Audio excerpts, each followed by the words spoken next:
it's like there's a huge kind of like formula of what it is that they're going through. There's a template of the experience, of having the experience and having to re-educate it, that this culture didn't have.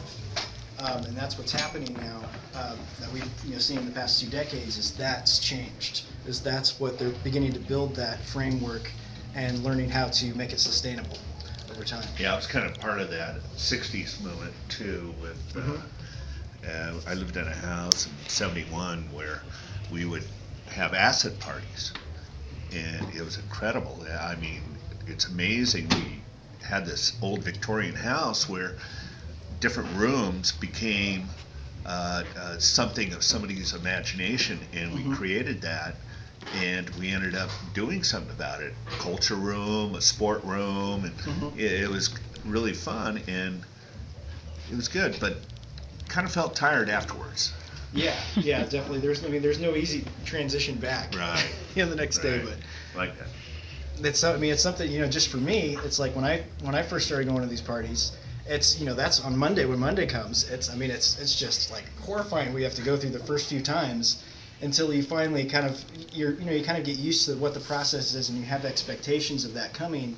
And like I said, you learn how to balance out your diet, Right. and different ways of taking care of yourself through the experience. HTP. And then 5-HTP. Yoga. Yeah, all those things help that integration process back into the world. The Anybody else? default, Default the world. default world. Yeah.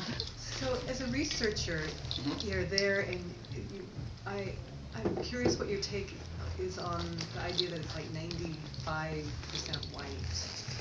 Yeah, So what's your thought on that? Oh, I've got a lot about that in the book I'm writing right now. It's not only, there's a really good book by Arjun, what's his name? I can't remember his name, but it's called Psychedelic White, and it's a research nonfiction book about how psychedelic culture is predominantly white, white upper middle class people, and it's for me personally, it's like it is it is that the majority of the demographic is white upper middle class, kids from the suburbs, and a lot of the communities that grow up into this, and it's kind of from coming from a place of somewhat privilege, and compared to the rest of society, it's like what they've done with that, being at that kind of high place and having so many resources of time and money abundant to them.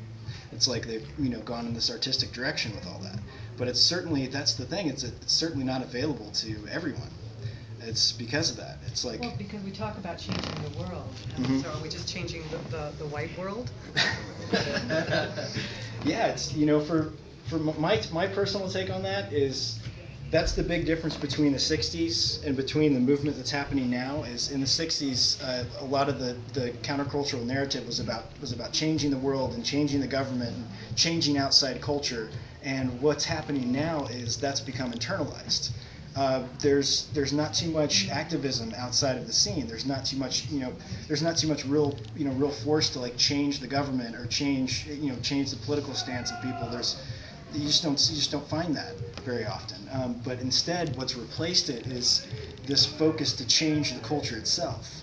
Is focused just to change their little bubble and their little community, and believing that changing that and creating something that's sustainable and has a good foundation, that will create change that'll ripple out. I mean, we have seen that in the expansion of Eastern mysticism and yoga and different spiritual practices, that it does seed dominant culture, but it certainly is only mostly accessible to the privileged.